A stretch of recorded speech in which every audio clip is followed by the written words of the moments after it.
Кайда жүрөсүң? Гүлпер эженин үйүнөн келдим.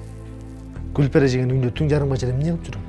Жардам берип жүрдүм. Сенден башка адам жок бекен жардам бере турган?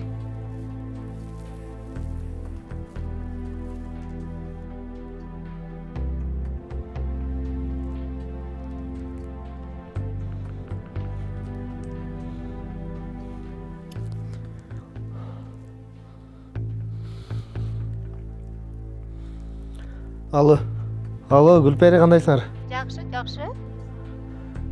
Жаннат бүгүн силердин бардыбы? Жок, келген жок. Эмне келет беле? Жай элебай. Ооба, жай эле. Ошону эле билейин дегем, мейли.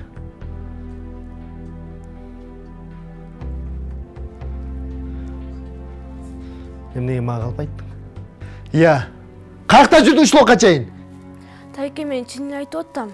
Гүлпер эженин үйүнө жардам берип жүрдүм. Жеңем өзү жиберди мени. Эй, эмне калп айтып атасың?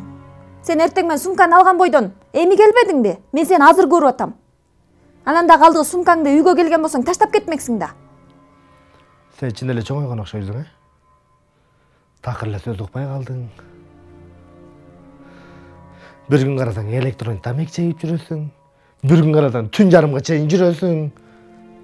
Эмне чын эле чоңойдуңбу? Ия. Жаннат. Дагы бир жолу кайталанчу болсо, сен өзүң детдомго апарып өзүм тапшырам сени.